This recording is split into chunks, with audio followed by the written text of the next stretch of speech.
Вітаю,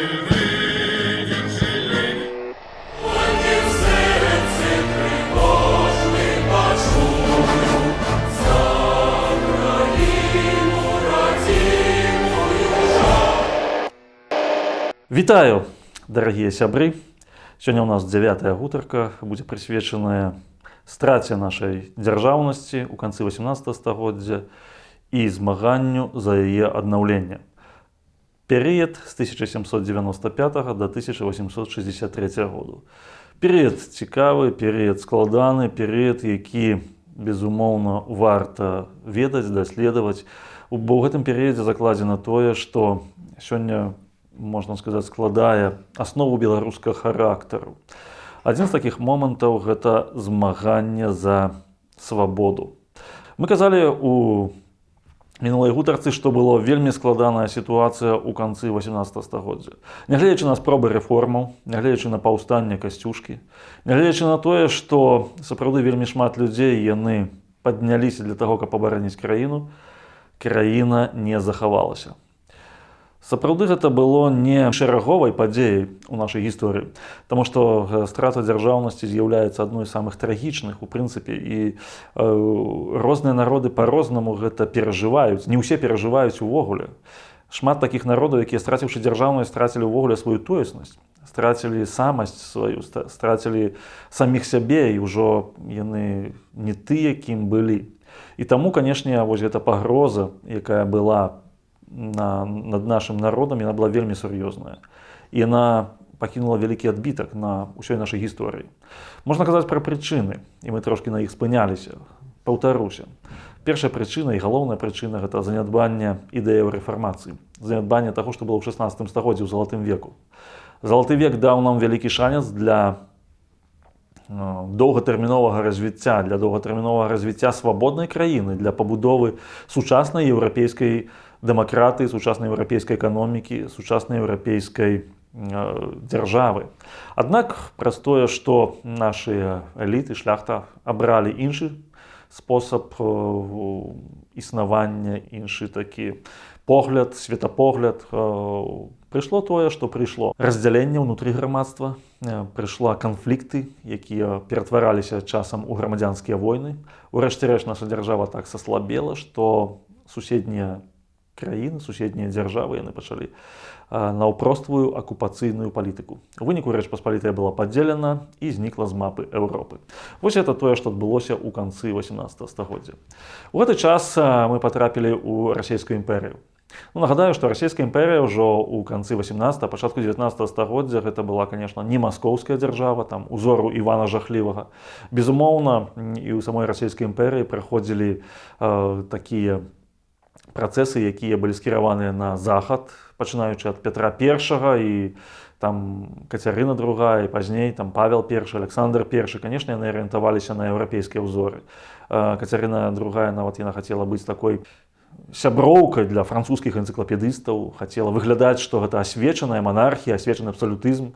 Безумоўна, пры расійскім двары было шмат адукаваных людзей. З 1785 году, калі была даравальная грамата дваранству, падпісаная Кацярынай, у расійскай імперыі з'явілася фактычна шляхта еўрапейскага ўзору, калі былі скасаваныя цялесныя пакаранні для дваранства. У 1801 годзе скасаваны цялесныя пакаранні для духавенства, ўжо святароў перасталі біць бізунамі. І ў гэтым сэнсе, канешне, была такая дэмакратызацыя, лібералізацыя грамадска-палітычнага жыцця ў самой расійскай імперыі. І ў гэтым, дарэчы, таксама ёсць ласка Божа і провід Божы, што нас не захапіла тая вось маскоўская дэспатыя, якая была пры Іване Жахлівым, ці там нават у 17 стагоддзі. Усё ж расійская імперія на той момант яна была значна больш еўрапеізавана, вестэрнізавана, сённяшняй мовай кажучы, чым гэта было 100 гадоў таму. І таму вось, сутыкнуўшыся з гэтай імперіяй і быўшы захоплены ёй, наша грамадства адчула тое, што страціла. І перыяд вось пачатку 19 стагоддзя – это перыяд, канешне, безумоўна, пакаяння такога. Пакаянне, тое, што я маю на ўвазе, гэта асэнсаванне таго, што асноўныя прычыны былі ўнутраныя, прычынай страты дзяржаўнасці, і што гэтыя ўнутраныя прычыны трэба выпраўляць. Выпраўляць яе было вельмі складана. Выпраўляць яе было вельмі цяжка, аднак нашыя лепшыя прадстаўнікі беларускай шляхты і ўсяго беларускага грамадства ўзяліся за гэту справу. Што ж адбывалася? Значыць, адразу пасля далучэння да расійскай імперыі пачалася вельмі цікавая такая гісторыя. Было скасавана магдыбургскае права, былі скасаваныя шэраг такіх прывілеяў, свабодаў, якія мелі ў вялікім княстве літоўскім нашыя шляхціцы. Напрыклад, былі скасаваны мясцовыя соймікі, было скасавана фактычна вось тая форма грамадзянскага самакіравання, якая была. У значнай ступені скасавана судовая сістэма, якая існавала ў вялікім княстве літоўскім. Гэта была зусім іншая дзяржава, і мы можам сказаць, што была іншая падатковая сістэма, была іншая форма арганізацыі грамадства. На самом пачатку расійскай імперіі яна падзяліла Беларусь, пачала дзяліць на губерні, пасля намесніцтвы. Урэшце рэшт, у пачатку 19 стагоддзя з'явілася 6 губерняў. Віленская пазней яшчэ была падзелена на Віленскую, Ковенскую, гэта Гарадзенская, Менская, Віцебская і Магілёўская. Расейцы, яны, разумеючы, што тут сітуацыя не вельмі простая, яны зрабілі так, што дзве губерніі ўсходнія, Віцебскую і Магілёўскую, налічылі беларускімі і так называлі беларускія губерні, а тры заходнія, Віленскую, Менскую і Гарадзенскую, лічылі літоўскімі. Такім чынам, вось дзве назвы, якія былі яшчэ ў 13 стагоддзі, таксама і ў 19 стагоддзі, яны працягвалі сваё бытаванне. Літва і Беларусь. Заходняя частка была Літвой, усходняя Беларуссю. Так называлі, прынамсі, нават у дакументах справаводчага характару. Стала зусім нязвыклае тое, што адзін чалавек вось у расійскай імперіі ён вырашаў усе пытанні. Напрыклад, калі б шляхціц хацеў пацвердзіць сваё дваранства, ці хацеў нейкі суд выйграць і так далей, там быў зварот да імператара. Фактычна расійскі імператар разглядаў нават дробныя справы. І ў гэтым сэнсе было вельмі вялікае адрозненне ад вялікага княства літоўскай Рэчы Паспалітай. Там было засяроджана ў руках усё аднаго чалавека, які называўся імператар-самадзержац усерасійскі. З самага пачатку нашай гісторыі ў складзе расійскай імперіі фактычна адразу пачалася барацьба за вызваленне. Ужо ў 1797 годзе, 96-97 годзе была створана такая Віленская асацыяцыя. Віленская асацыяцыя – гэта такая група шляхты і духавенства, святароў, якія паставілі сабе за мэту падняць другое паўстанне пасля Касцюшкаўскага і паспрабаваць вызваліцца ад расійскай імперіі. Вельмі складанае было міжнароднае становішча. Рэч у тым, што Рэч Паспалітую падзялілі тры дзяржавы. І гэта пытанне фактычна было ў міжнароднай плоскасці, што нават калі табе ўдасца вызваліцца ад расійскай імперіі, то ёсць яшчэ Прусія і Аўстрыя, якія, заключыўшы паміж сабой саюз, яны змагаюцца супраць Рэчы Паспалітай. Гэта пытанне на той момант здавалася сапраўды невырашальным. І менавіта таму, калі ў Францыі пачала з'яўляцца палітыка, накіраваная супраць манархіі, французская рэвалюцыя накінула выклік тронам, то выхадцы з Рэчы Паспалітай, нашыя продкі, яны пачалі звяртаць вялікую ўвагу на Францыю, на французаў. І нават калі Напалеон прыйшоў да ўлады ў 1799 годзе, то сапраўды многія яны ўсклалі спадзевы на тое, што напалеонаўская Францыя знішчыць монархічны лад у Еўропе, знішчыць манархію ў Аўстрыі, у Прусіі, у Расіі і такім чынам дазволіць Рэчы Паспалітай адрадзіцца. Таму што была ўтворана французская рэспубліка. Французскі кароль быў пакараны смерцю, і каралева таксама. Французская рэспубліка, яна функцыянавала, і толькі ў 1804 годзе была створана Французская імперія. Да гэтага часу фармальна гэта была рэспубліка. Рэч Паспалітай таксама была рэспублікай. І таму такія прафранцузскія настроі яны пачалі ўзмацняцца і былі вельмі моцнымі на той час. Што яшчэ бы хацелася сказаць пра гэты перыяд? Гэта тое, што ў расійскай імперіі была пануючая царква, пануючая па-расейску гасподарствуючая царква, якая называлася Всерасійская грэчаская праваслаўная царква. Вельмі цікавы момант, што яна кіравалася, ў прынцыпе, на такі пратэстанцкі ўзор. Яна кіравалася свяцейшым сінодам. Яшчэ Пётр I знішчыў патрыяршаства ў Маскве, і кіраваць стаў обер-пракурор сіноду, свецкі чалавек, які кіраваў праваслаўнай царквой у Расіі. Дзяржава, яна трымалася на тым, што праваслаўная царква з'яўлялася фактычна такім органам блізкім да дзяржавы, да самой дзяржавы.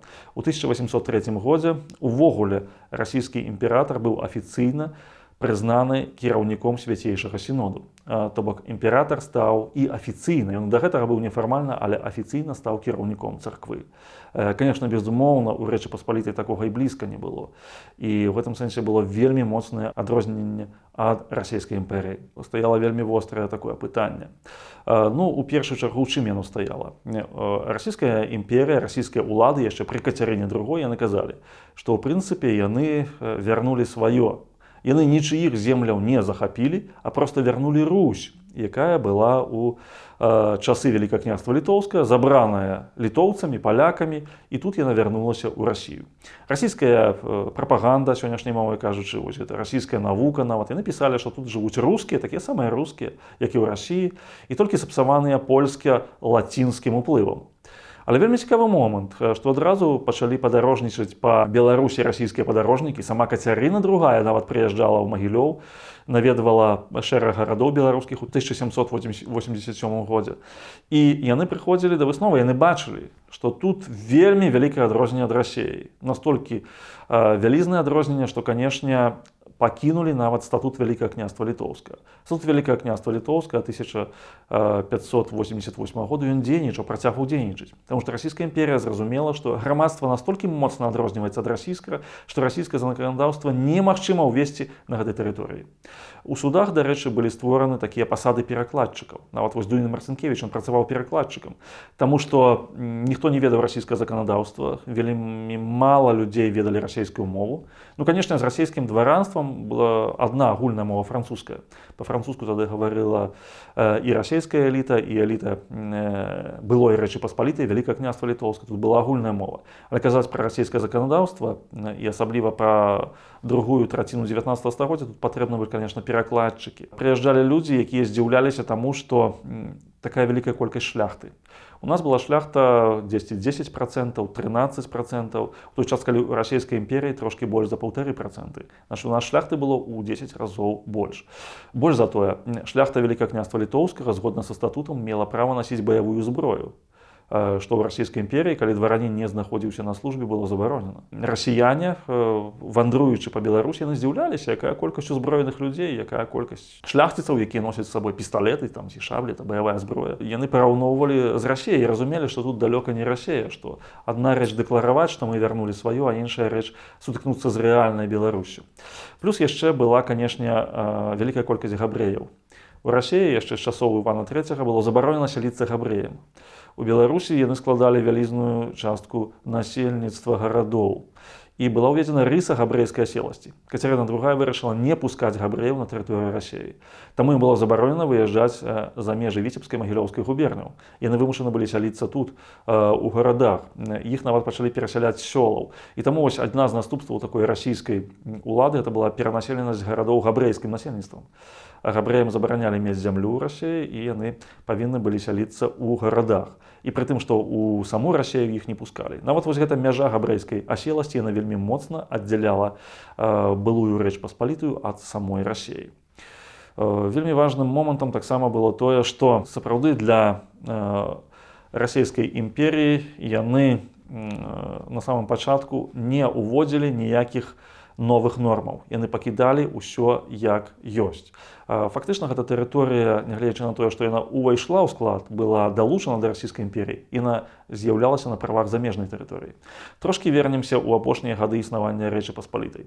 У Рэчы Паспалітай была створана першая ў Еўропе Міністэрства адукацыі, так званая адукацыйная камісія. Гэта адукацыйная камісія стварыла сістэму школаў навучання. Была пастаўлена мэта стварыць усеагульнае навучанне. І таму вялізная колькасць людзей мела чытаць і пісаць па-польску. Нават гісторыкі кажуць, што калі Расія далучыла землі Беларусі і Украіны і Літвы, то колькасць людзей, якія маглі чытаць і пісаць па-польску, перавысіла колькасць людзей, якія маглі чытаць і пісаць па-расейску. Таму што ў расійскай імперіі самой была вялікая непісьменнасць. Дык вось расійскія імператары, Павел I, Александр I, яны пакінулі цалкам вось гэту сістэму, на чале якой стаяў Віленскі універсітэт. Была створана Віленская навучальная акруга. Сістэма адукацыі на тэрыторыі Беларусі, яна доўгі час вельмі моцна адрознівалася ад сістэмы адукацыі ў самой Расеі. Плюс да ўсяго у нас было вельмі развіта прыватная сістэма адукацыі. Было вельмі шмат прыватных школаў, былі школы, якія створаны каталіцкімі ардынамі, былі пратэстанцкія школы, такія як, напрыклад, Слуцкая гімназія, канфесійныя вось гэтыя школы. Канешне, для расійскай імперіі гэта было вельмі не характэрна, і яны доўгі час разважалі, што з гэтым рабіць. Як адбываліся палітычныя падзеі на нашай тэрыторыі? Палітычныя падзеі яны разгортваліся вельмі і вельмі імкліва, нечакана ў некаторы час. Быў вялікі спадзеў на Наполеона, на тое, што ён прыйдзе з войскам і адновіць Вялікае княства Літоўскае. Рэч у тым, што пачынаючы з 1797 году ў Італіі пачалі стварацца так званыя легіёны у складзе французскага войска. Туды пераходзіла моладзь з былога Вялікага княства Літоўскага. Быў створаны такі легіён Караля Князевіча.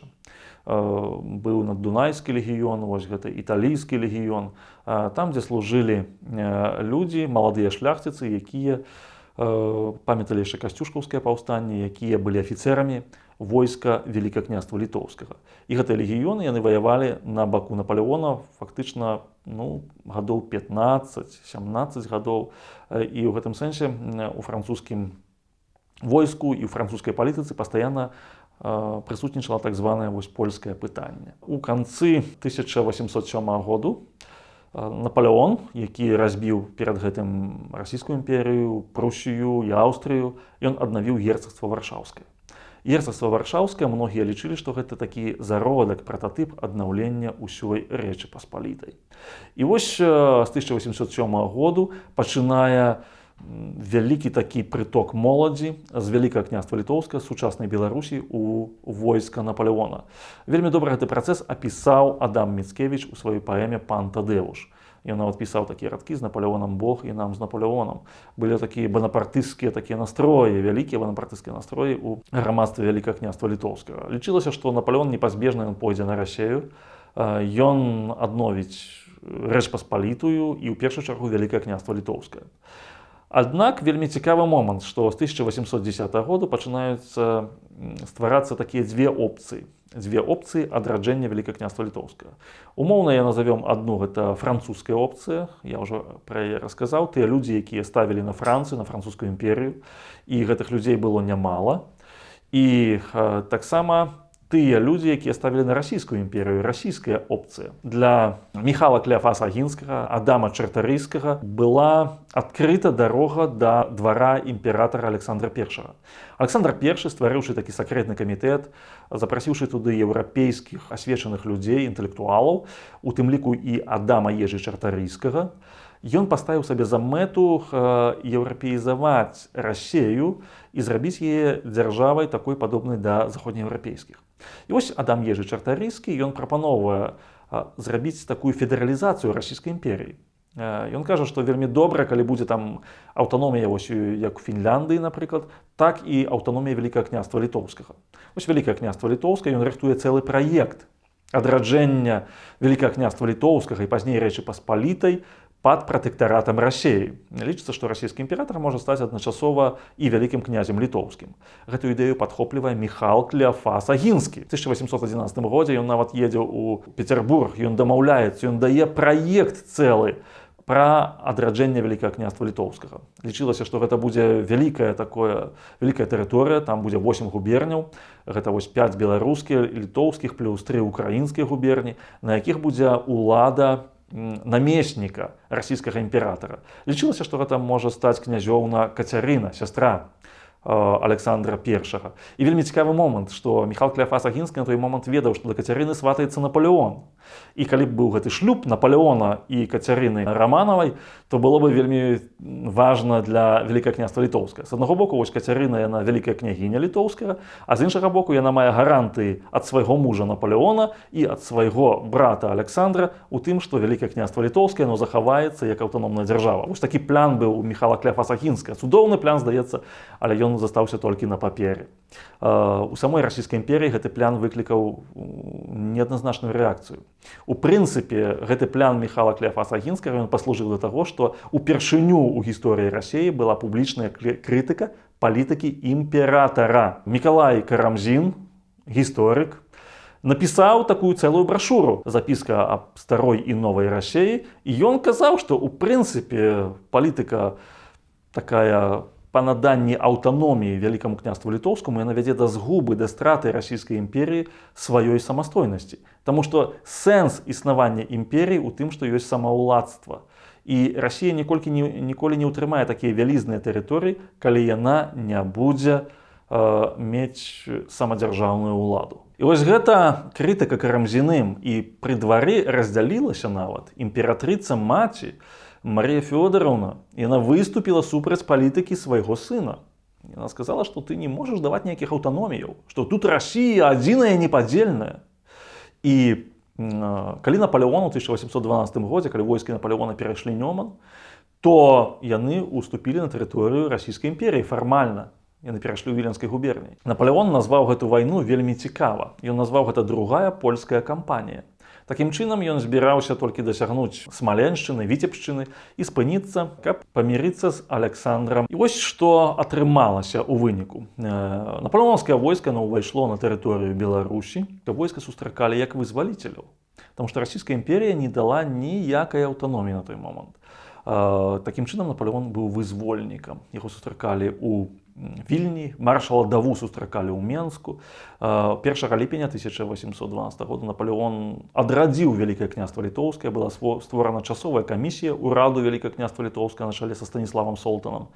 У Напалеона ў праекце было таксама стварыць дзяржаву Беларусь, вельмі цікава. На ўсходзе, у Віцебску, гэты праект не быў рэалізаваны, але Вялікае княства літоўскае ён адрадзіў.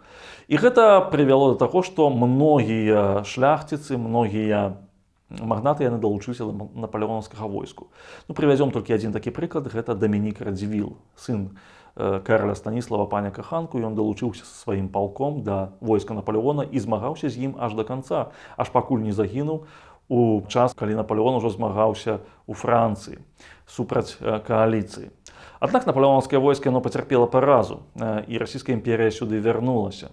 І рэч у тым, што імператар Александр I, ён быў такі мудры кіраўнік, ён абвясціў амністыю тым людзям, якія ваявалі на баку Напалеона. Яны маглі вярнуцца, і яны маглі уступіць нават ва ўладанне сваімі маёнткамі.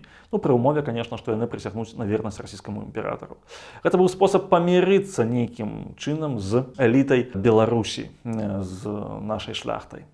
Таму што стала зразумела, што расійскую ўладу грамадства яно не падтрымлівае і усялякім чынам ёй супрацьстаіць.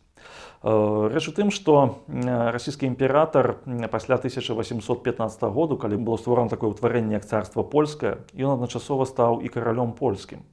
І вось гэта аўтаномію ён усё ж даў, але не Вялікаму княству літоўскаму, а толькі польскаму каралеўству. Вось гэта царства польскае было ў складзе Расійскай імперіі, і яно мела гэту аўтаномію. Яно мела сваё войска, свае грошы, свой сойм, яно мела сваю паліцыю, і фактычна было толькі вось у такіх дзяржаўных сувязях з Расіяй, і Расійская імперія вызначала знешнюю палітыку. Гэта не датычылася беларускіх земляў. І што гэта вылілася? Гэта вылілася з аднаго боку у тое, што на тэрыторыі Беларусі пачалі рыхтавацца новыя вызвольныя рухі, пачалі гуртавацца студэнты Віленскага універсітэта. Ужо ў 1817 годзе у Віленскім універсітэце было створана такое таварыства філаматаў, аматараў навукі. Таварыства было невялікае, на пачатку яно было менш за 20 чалавек. Там уваходзілі Тамаш Зан, Адам Міцкевіч, Юзеф Яжоўскі, Францішак Малеўскі, пазней Ігнат Дамейка, туды ўваходзілі Антоній Эдвард Адынец і Ян Чачот. Фактычна гэта таварыства яно паставіла сабе за мэту узгадоўваць моладзь універсітэцкую у тым, каб яны спазналі свой край і пачалі змагання за яго адраджэння. У гэты перыяд на змену класіцызму прыходзіць рамантызм. Што такое рамантызм? Рамантызм гэта зварот да народнай мовы, зварот да народнай культуры, да народных звычаяў. Рамантыкі, у адрозненне ад класікаў, яны лічылі, што народная мова, так, напрыклад, беларуская мова, мае такую ж каштоўнасць, як і мова лацінская. Нягледзячы на тое, што на лацінскай мове была створана лацінская культура, вялікая рымская культура ці грэцкая мова, якая стварыла вялікую, на якой была створана вялікая грэцкая культура. Аднак, у прынцыпе, тая мова народу, сярод якога яны жывуць, Народ яны лічылі, што гэта чыстае стварэнне Божае, без нейкіх дамешкаў. Вось гэты просты народ, сяляне ў асноўным. Яны вытварылі такую самую культуру, як і лаціняне, як і рымляне ці грэкі. І вось гэты зварот рамантыкаў да роднай мовы, да роднай культуры, ён прыводзіць да нечаканых высноваў. Яны пачынаюць разумець, што маючы польскамоўную адукацыю, а ўсе яны мелі польскамоўную адукацыю, польскамоўную адукацыю, і таму нават Адам Міцкевіч ён пісаў фактычна выключна па-польску. Але гэта ўжо не датычылася, напрыклад, Яна Чачота. Ян Чачот, ён разумее, што праз польскую мову ён чужы свайму народу. І таму ён пачынае збіраць народныя спевы, пачынае пісаць па-беларуску. Па-беларуску ж піша Ян Баршчэўскі, навучэнец Полацкай езуіцкай акадэміі.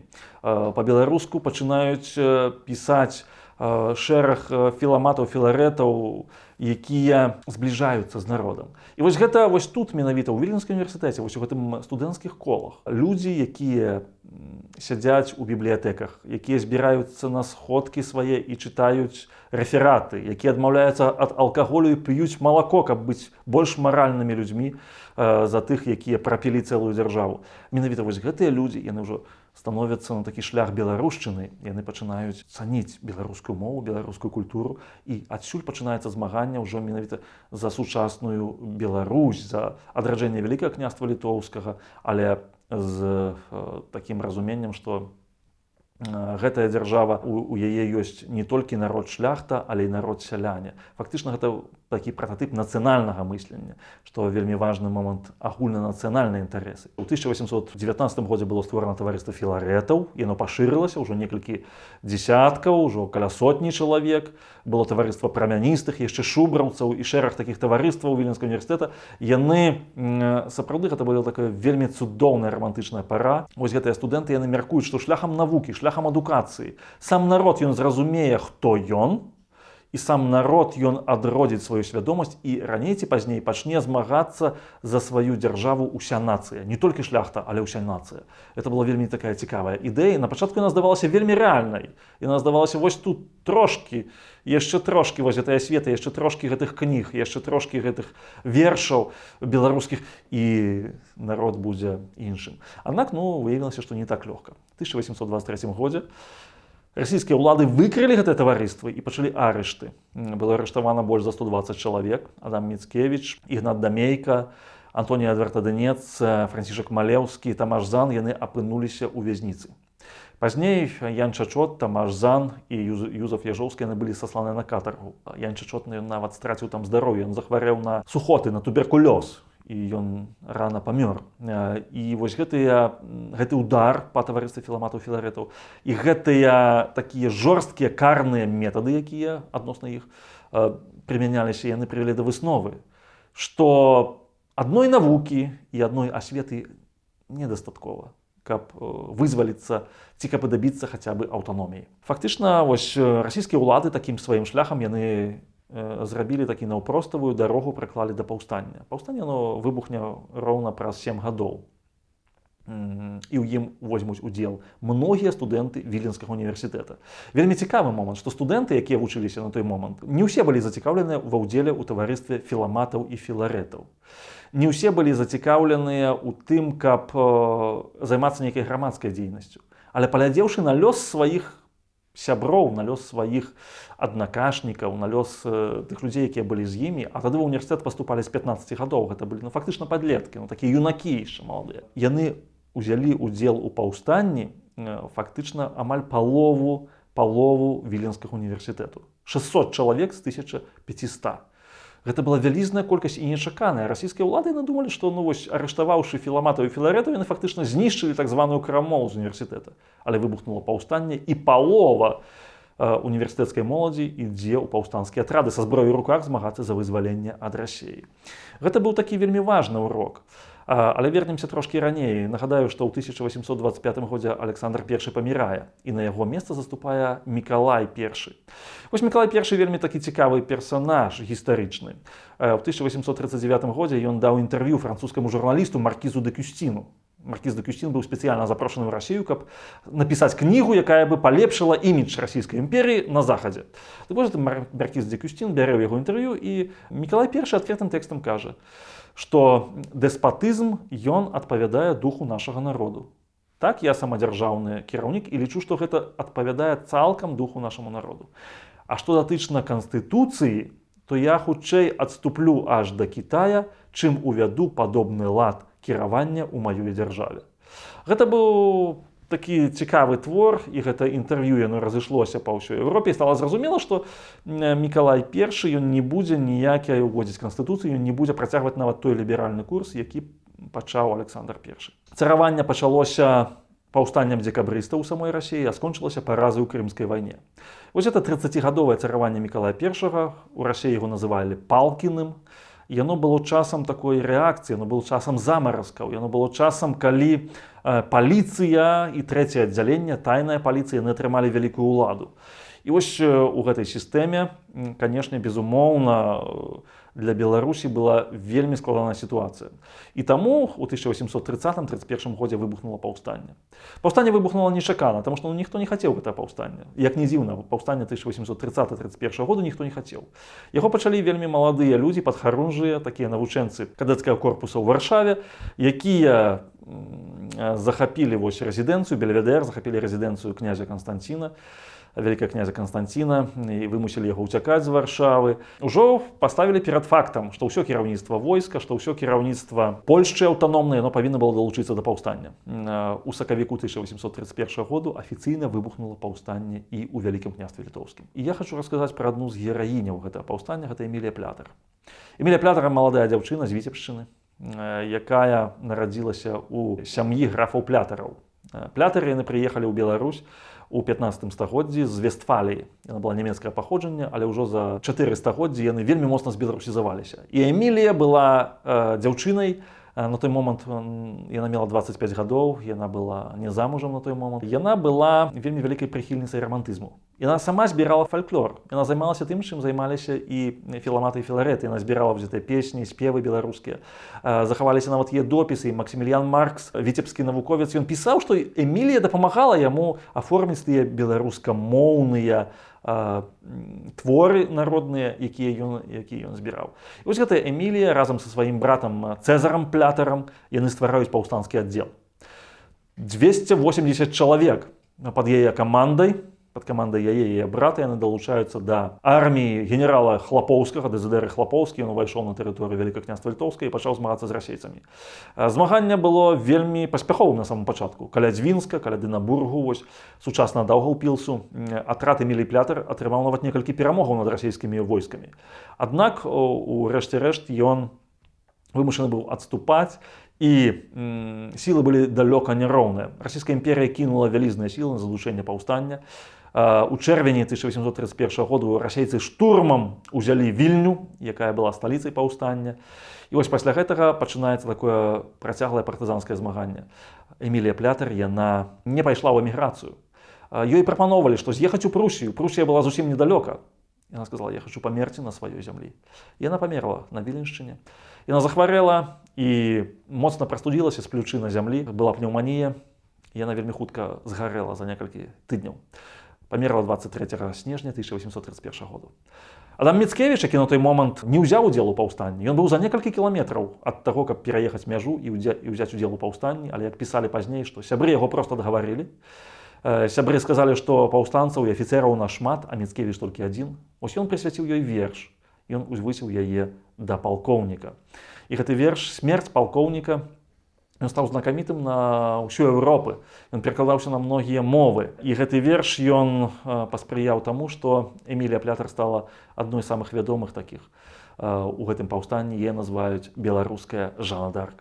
Дык вось Адам Міцкевіч адчуваў сваю віну, што гэта дзяўчына маладая загінула фактычна ў баях, а ён быў у эміграцыі, ён быў у Парыжы ў той час. Гісторыя такая, якая яна ёсць. І вось Адам Міцкевіч, ён пісаў некалькі вершаў пра гэтыя. І цікава, што была такая вершаваная дуэль Адама Міцкевіча і расійскага паэта Александра Пушкіна.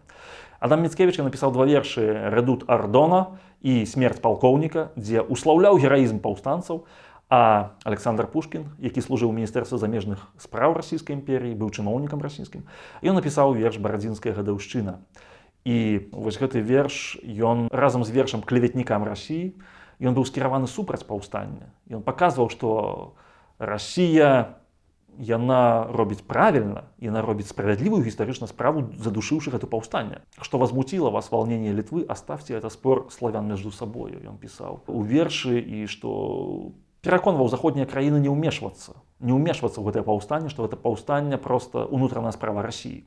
І вось гэта завочная такая дуэль, моцная дуэль паміж Алавом Міцкевічам і Александром Пушкінам, яна славутая такая ў сусветнай літаратуры. Пазней нават далучыўся да яе Джордж Гордон Байрон, які напісаў паэму пра гэтае змаганне. Пушкін зноў жа піша паэму «Медны вершнік». І вось гэтая агульнаеўрапейская такая паэтычная дыскусія пра паўстанне, яна сведчыла пра тое, што для нашай краіны гэта паўстанне яно не прайшло дарэмна, што гэта быў адзін з важных чыннікаў змагання за Беларусь. Пасля паўстання ў Францыі, якая абвясціла тое, што яна прымае ўсіх паўстанцаў, утварылася вялікая беларуская эміграцыя. 9 000 чалавек жыло на тэрыторыі Францыі, гэта былі афіцэры і жаўнеры паўстання. Французскі ўрад ён захаваў заробак, які быў у французскіх узброеных сілах. Калі, напрыклад, прыязджаў у Францыю паўстанец у чыне капітана там ці маёра, ён атрымліваў так, як у французскі маёр ці капітан пэўны час. Жаўнерам таксама плацілі вялікую дапамогу. І нашыя паўстанцы арганізавалі там таварыства літоўскае і рускіх зямель. Вось гэта таварыства, якое аб'ядноўвала эміграцыю. Асноўнай мэтай гэтай таварыства было ўспаміны пра паўстанне. Пачалі збірацца вялікі архіў успамінаў. Кожны павінен быў напісаць гэтыя ўспаміны. Там быў Адам Міцкевіч, там быў Ігнат Дамейка. Ігнат Дамейка, які пазней скончыць горную школу і паедзе ў Сантьяга і зробіцца гранде-адукадорам, вялікім асветнікам Чылі. Ён удзельнічаў непасрэдна ў гэтым паўстанні і ён пакінуў свае ўспаміны пра гэта паўстанне. Мае ўспаміны, ён называецца гэта, калі ёсць магчымасць, то раю нават пачытаць пра гэта. Адам Міцкевіч таксама ўваходзіў у гэта таварыства, і ён чытаў лекцыі ў Калеж де Франс, ён чытаў лекцыі пра беларускую мову, ён казаў пра сваю Літву. І ў 1834 годзе ён піша славутага пана Тадэвуша. Пан Тадэвуш, я так перакананы, упэўнены, што кожны беларус павінен прачытаць гэту паэму, хоць яна пачынаецца такімі радкамі: «Літва, мая айчына, ты як здароўе тое, цябе спачатку страціш, а потым дарагое». Паэма, якая паказвае сутнасць тое, пра што думаў Міцкевіч. Ён думаў пра тое, што сапраўды праблема была не ў тым, што Расія захапіла, далучыла Беларусь, а ў тым, што самі беларусы ўнутры яны перасвараны, яны сварацца і няма згоды. Гэта паэма, яна прысвечаная спрэчцы пра стары замак. Стары замак, мірскі замак двух шляхецкіх родаў, двух фаміліяў, Гарэшкаў і Сапліцаў. Фактычна яны з'яўляюцца саюзнікамі. І ў іх такая самая ідэя, што патрэбна вызваліцца, што патрэбна мець самастойную дзяржаву, але не паміж сабой сварацца на аснове маёмасці. І вось Адам Міцкевіч паказаў гэту ідэю вельмі маляўніча і вельмі цудоўна. Увогуле гэта час, гэта перыяд Міцкевіча. Але расійская імперія, яна працягвала такое змаганне. Яна працягвала змаганне за Беларусь. І вельмі важны момант, на якім мы трошкі спынімся, гэта скасаванне уніяцкай царквы. Нагадаю, што калі сюды ўступіў Напалеон у 1812 годзе, праваслаўныя складалі абсалютную меншасць насельніцтва Беларусі. Іх было 6-8% праваслаўных. Абсалютную большасць складалі уніяты, грэка-католікі. І паколькі грэка-католікі былі актыўнымі ўдзельнікамі паўстання 1830-31 гадоў, як і студэнты Віленскага універсітэта, было пастаноўлена, што уніяцкая царква павінна была быць скасавана. Зачынілі Віленскі універсітэт і пазней пачалі такую працэдуру знішчэння уніяцкай царквы. Лепш за ўсё было, каб самі уніяты папрасілі далучэння да праваслаўя. Сярод уніятаў быў знойдзены такі чалавек, ім стаў Іосіф Сямашка. Іосіф Сямашка, мітрапаліт літоўскі, чалавек, які нарадзіўся ва ўкраіне, але служыў у Вільні ўвесь час. Ён звярнуўся да расійскага імператара. Расійскі імператар Мікалай I быў кіраўніком царквы з просьбай далучыцца да праваслаўных. 12 лютага 1839 года ў Полацку быў праведзены сабор, так званы уз'яднаўчы сабор, які прыняў рашэнне прасіць у імператара далучыцца да праваслаўя. І пачалася вельмі вялікая такая працэдура далучэння, таму што фармальна на працягу аднаго дня праваслаўныя з меншасці сталі канфесійнай большасцю. Гэта быў нелёгкі працэс. Далёка не лёгкі. Было змаганне за уніяцкія храмы, за уніяцкія іконы, за абразы і так далей, але фактычна гэта змаганне скончылася паразай. Расійская імперія ўсё ж уз'яднала уніятаў І гэта было адным з такіх найбольшых поспехаў расійскай палітыкі 1839 годзе. Што гэтаму папярэднічала? Трошкі пазней, у 27 лютага 1839 году у Вільні быў расстраляны адзін чалавек. Яго звалі Сымон Канарскі. Гэты чалавек быў пратэстантам, але ягоная дзейнасць непасрэдна датычылася да таго, што адбывалася у Полацку на саборы. Ну, можа, не непасрэдна, але яна датычылася. Рэч у тым, што Сымон Канарскі, паўстанец 1831 году, ён вярнуўся. Ён вярнуўся назад на тэрыторыю Вялікага княства Літоўскага, в Украіну, Беларусь, у Літву, каб аднавіць паўстанне, каб аднавіць і падняць другое паўстанне. Ён стварыў такую арганізацыю, якая называлася «Садружнасць польскага народу». Гэтая арганізацыя, яна складалася з 2000 чалавек. Да гэтай арганізацыі далучылася дэмакратычнае таварыства. Дэмакратычнае таварыства ўзначальваў Пінчук, наш зямляк Францішак Савіч. Францішак Савіч, медык, студэнт медыка-хірургічнай акадэміі. Ён заснаваў у 1836 годзе дэмакратычнае таварыства. І гэта дэмакратычнае таварыства паставіла сабе за мэту змагацца за мараль народу супраць дэспатызму. Францішак Савіч казаў, што самая вялікая праблема ў тым, што народ амаральны, што народ п'е гарэлку, што народ не жыве ў сваіх сем'ях. Дарэчы, вельмі цікавы момант, што першая назва дэмакратычнага таварыства, яна называлася «Крыж і Евангелле». Крыж і Евангелле. І вось Францішак Савіч і Сымон Канарскі, гэта людзі былі фактычна з хрысціянскай свядомасцю. Сымон Канарскі быў кальвіністам, якія паставілі сабе за мэту не проста маральнае адраджэнне народу, але маральнае адраджэнне паўстанцаў саміх. І вось расійская імперія, яна выкрывае гэту арганізацыю вялікую, пачынаюцца арышты. Ішлі 1838 годзе, ішлі татальныя арышты. Быў арыштаваны Францішак Савіч, які пасля там загінуў. Быў расстраляны Сымон Канарскі. І вось гэта разам са скасаваннем уніяцкай царквы яно прывяло да таго, што сапраўды ў Вялікім княстве Літоўскім, у былым Вялікім княстве Літоўскім утварылася такая сітуацыя, якая вымушала вельмі і вельмі сур'ёзна ставіцца да расійскай палітыкі, таму што пачалася палітыка русіфікацыі. Расійская імперія адмовілася ад палітыкі талеравання нашай культуры і пачалася сістэма русіфікацыі. Была паступова скасавана назва Беларусь і Літва. У справочых дакументах яны не ўжываліся. У 1840 годзе быў забаронены статут Вялікага княства Літоўскага. Быў таксама выкрыта і знішчана арганізацыя «Братні саюз літоўскай моладзі» на чале з братамі Далеўскімі, якія збіраліся падняць паўстанне падчас вясны народаў у 1849 годзе. І фактычна расійская імперія, яна так ці інакш ставіла сабе за мэту цалкам зрабіць Беларусь падобнай да Расіі.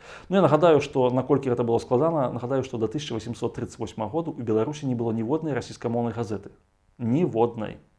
І калі яна з'явілася, першая вось гэта епархіяльныя ведамасці ці літоўскія ведамасці, у яго фактычна было толькі некалькі падпісчыкаў. У Беларусі не было ніводнай расійскамоўнай школы.